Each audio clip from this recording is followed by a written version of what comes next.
Assalamualaikum warahmatullahi wabarakatuh. Selamat pagi teman-teman semuanya. Salam sejahtera bagi kita semua. Perkenalkan, saya Muhammad Hendri dari kelompok 2 bersama dengan teman-teman saya akan mempresentasikan materi mengenai model studi Islam dalam mata kuliah Metodologi Studi Islam yang diampu oleh Ibu Putri Nuraini SE SYME. Beberapa poin penting terkait materi yang telah kami siapkan. Yang pertama, studi Al-Quran. Yang kedua, studi hadis. Yang ketiga, studi ijtihad. Dan yang keempat, studi ilmu kalam atau ilmu tauhid. Tanpa berlama-lama, mari kita mulai. Saya Fitria Astari akan menjelaskan materi pertama, yaitu studi Al-Quran. Yang pertama, pengertian Al-Quran. Al-Quran berasal dari bahasa Arab, yaitu bentuk jamak dari kata benda, masdar. Dari kata kerja, qara'a yaqra'u Qur'anan, yang berarti bacaan sesuatu yang dibaca berulang-ulang. Menurut istilah Islam, Al-Quran diartikan sebagai kalam Allah Subhanahu wa Ta'ala yang diturunkan kepada Nabi Muhammad SAW sebagai mukjizat yang disampaikan dengan jalan mutawatir dari Allah Subhanahu wa Ta'ala sendiri dengan perantara malaikat Jibril. Yang kedua, fungsi Al-Quran dalam agama Islam. Ada beberapa fungsi Al-Quran dalam agama Islam. Yang pertama, Al-Quran sebagai petunjuk. Allah Ta'ala menyampaikan pujian terhadap kitab yang diturunkan kepada Rasulnya Muhammad SAW, yaitu Al-Quran sebagai kitab samawi paling agung dan paling luas. Diturunkannya Al-Quran juga sebagai pedoman hidup manusia di dunia maupun di akhirat, serta menjelaskannya tentang kekuasaan Allah Subhanahu wa Ta'ala. Yang kedua, Al-Quran sebagai sumber ajaran Islam.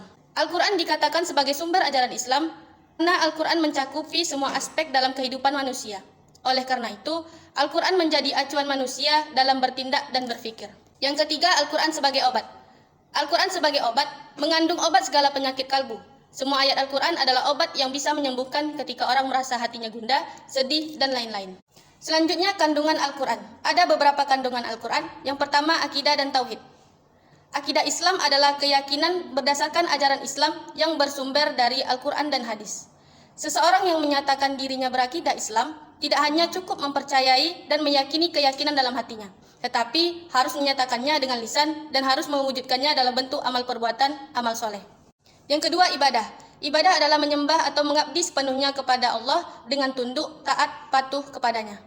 Ibadah merupakan bentuk kepatuhan dan ketundukan yang ditimbulkan oleh perasaan yakin terhadap kebesaran Allah Subhanahu wa Ta'ala.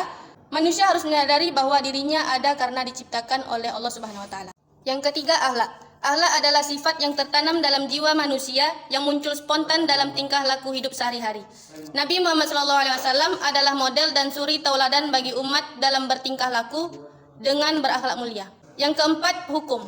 Dalam Islam, hukum sebagai salah satu isi pokok ajaran Al-Quran berisi kaidah-kaidah dan ketentuan-ketentuan dasar dan menyeluruh bagi umat Islam. Tujuannya adalah untuk memberikan pedoman kepada umat manusia agar kehidupannya menjadi adil, aman, tentram, teratur, sejahtera, bahagia, dan selamat dunia maupun di akhirat kelak. Saya Devi Trilestari akan melanjutkan materi mengenai studi hadis. Yang pertama, pengertian hadis. Kata hadis berasal dari bahasa Arab al-hadis, jamaknya al-hadis. Secara etimologi, kata ini memiliki banyak arti, di antaranya al-jadid, yaitu yang baru, al-khabar yang berarti kabar atau berita. Hadis adalah riwayat atau kisah yang mengandung ajaran, perbuatan, atau perkataan Nabi Muhammad SAW. Hadis sangat penting dalam Islam karena berisi ajaran dan contoh yang diperintahkan oleh Nabi Muhammad untuk diikuti oleh umat Islam. Yang kedua, bentuk-bentuk hadis. Yang pertama, hadis qauli. Hadis qauli adalah sebagai bentuk perkataan atau ucapan yang disandarkan kepada Nabi Muhammad SAW. Yang kedua, hadis fi'li. Hadis fi'li adalah segala perbuatan yang disandarkan kepada Nabi Muhammad SAW. Dalam hadis tersebut terdapat berita tentang perbuatan Nabi yang menjadi panutan perilaku para sahabat pada saat itu hingga sekarang. Yang ketiga, itu ada hadis tagriri.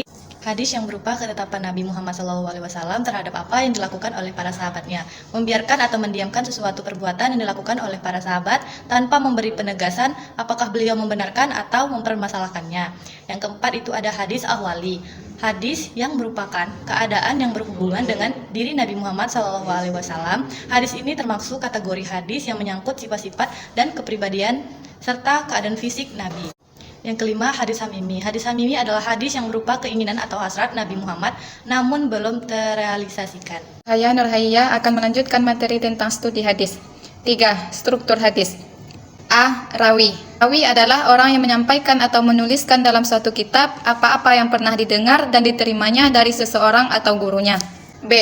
Matan. Matan ialah pembicaraan kalam atau materi berita yang di-offer atau sanad yang terakhir, baik pembicaraan itu sabda Rasulullah SAW, sahabat ataupun tabi'in, baik pembicaraan itu tentang Nabi atau takrir Nabi SAW. C. Sanad. Sanad adalah ringkasannya sanad hadis yang disebut sebelum matan hadis. 4. Fungsi hadis terhadap Al-Quran. A. Bayan at-takrir. Fungsi hadis dalam hal ini hanya memperkokoh isi kandungan Al-Quran. B. Bayan at-tafsir. Fungsi hadis dalam hal ini memberikan perincian terhadap ayat-ayat yang masih mutlak dan terhadap ayat-ayat yang masih umum. C. Bayan at-tashri. Yang dimaksud dengan bayan at-tashri adalah penjelasan hadis yang berupa mewujudkan, mengadakan atau menetapkan suatu hukum atau aturan-aturan syarat yang tidak didapat nasnya dalam Al-Quran. D. Bayan an-nas. Ketentuan yang datang dan dapat menghapus ketentuan yang terdahulu, karena ketentuan yang terbaru lebih cocok dengan lingkungannya yang terlebih luas. Saya Randy Febrian akan menjelaskan materi ketiga tentang studi ijtihad. 3. Studi ijtihad. 1. Pengertian ijtihad. Ijtihad dari bahasa berasal dari kata ijtihada yang berarti bersungguh-sungguh, rajin, giat, atau mencurahkan segala kemampuan. Sementara secara istilah para ulama usul mendefinisikan ijtihad sebagai berikut. A. Wahbah al-Zuhaili. Ijtihad adalah melakukan istinbat hukum syariat dari segi dalil-dalilnya yang terperinci di dalam syariat. B. Imam Al-Ghazali. Ijtihad adalah suatu istilah tentang mengerahkan segala yang diusahakan dan menghabiskan segenap upaya dalam suatu pekerjaan. Dan istilah ini tidak digunakan kecuali terdapat beban dan kesungguhan. 3. Syarat-syarat ijtihad. Menurut Abdul Hamid Hakim, bahwa seorang mujtahid harus memenuhi 4 syarat ijtihad, yaitu 1. Mempunyai pengetahuan yang cukup tentang Alkitab dan As-Sunnah. 2. Mempunyai kemampuan berbahasa Arab yang memadai sehingga mampu menafsirkan kata-kata yang asing dari Al-Quran dan Sunnah. 3. Menguasai ilmu usul fikih. 4. Mempunyai pengetahuan yang memadai tentang nasikh dan mansukh. Tanpa memenuhi persyaratan tersebut, maka seorang tidak dapat dikategorikan sebagai mujtahid yang berhak melakukan ijtihad. 6. Macam-macam ijtihad. 1. Ijtihad al-bayani, yaitu menjelaskan hukum-hukum syariah dari nas-nas syariah. 2. Al-ijtihad al-qiyasi, yaitu menjelaskan hukum-hukum syariat untuk kejadian atau peristiwa yang tidak dapat dalam Al-Quran dan Sunnah dengan jalan menggunakan qiyas atas apa yang terdapat dalam nas-nas hukum syar'i. 3. Al-ijtihad al-istilahi, yaitu meletakkan hukum-hukum syariat untuk kejadian atau peristiwa yang terjadi yang tidak terdapat dalam Al-Quran dan Sunnah. Saya Hadi Wiguna akan menjelaskan materi keempat tentang studi kalam. 4. Studi kalam atau tauhid. Pengertian kalam. Kata kalam dalam bahasa Arab memiliki arti perkataan, ucapan, pembicaraan, atau firman. Dan dalam ilmu nahu atau ilmu tata bahasa Arab, kata kalam diartikan sebagai susunan kalimat yang memiliki arti. Secara etimologi, ilmu kalam telah banyak didefinisikan oleh para ulama dan tokoh Islam yang diantaranya adalah sebagai berikut. A. Al-Farabi. Kalam adalah disiplin ilmu yang membahas zat dan sifat Allah beserta eksistensi semua yang mungkin, mulai dari penciptaan hingga kebangkitan berlandaskan doktrin Islam. B. Ibnu Khaldun. Ilmu kalam adalah disiplin ilmu yang mengandung berbagai argumentasi tentang akidah imani yang dibuat dari dalil-dalil rasional. 2. Sumber-sumber ilmu kalam. 1. Al-Quran. 2. Hadis. 3. Pemikiran manusia. 3. Nama-nama ilmu kalam. A. Ilmu usuluddin. B. Ilmu tauhid. C. Al-Fiqh Al-Akbar. D. Teologi Islam. 4. Secara kemunculan ilmu kalam. A. Munculnya persoalan politik. B. Persoalan kalam yang pertama kali muncul adalah persoalan siapa yang kafir dan siapa yang bukan kafir, dalam arti siapa yang telah keluar dari Islam dan siapa yang masuk tetap dalam Islam. Persoalan kalam telah menimbulkan 3 aliran teologi dalam Islam, yaitu aliran Khawarij yang mengatakan bahwa orang yang berdosa besar adalah kafir dalam arti keluar dari Islam atau tegasnya murtad dan wajib dibunuh. 2. Aliran Murjihat yang menegaskan bahwa orang yang berbuat dosa besar tetap mukmin atau bukan kafir. Adapun soal dosa yang dilakukan terserah kepada Allah untuk mengampuni atau tidak mengampuninya. Nah, jadi kesimpulan dari materi di atas adalah studi Al-Quran adalah kitab suci umat Islam yang berfungsi sebagai petunjuk bagi manusia dalam mengarahkan kehidupannya. Studi hadis adalah riwayat atau kisah yang mengandung ajaran, perbuatan, atau perkataan Nabi Muhammad SAW.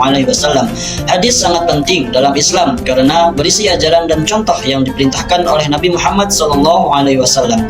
Studi ijtihad suatu metode dalam Islam untuk menafsirkan dan mengembangkan hukum Islam berdasarkan Al-Quran dan hadis. Sedangkan studi kalam adalah suatu disiplin keilmuan yang mempelajari tentang teologi Islam dan ajaran-ajaran agama Islam. Kalam juga mempelajari tentang konsep-konsep teologis dan filosofis yang terkait dengan agama Islam. Dalam beberapa kasus, studi Al-Quran, studi hadis, studi ijtihad, studi kalam dapat dilakukan secara terintegrasi untuk memperluas wawasan dan pengetahuan tentang agama Islam. Baiklah, itulah tadi pembahasan model studi Islam dari kelompok 2. Lebih dan kurangnya kami mohon maaf. Wabillahi taufiq wal hidayah. Assalamualaikum warahmatullahi wabarakatuh.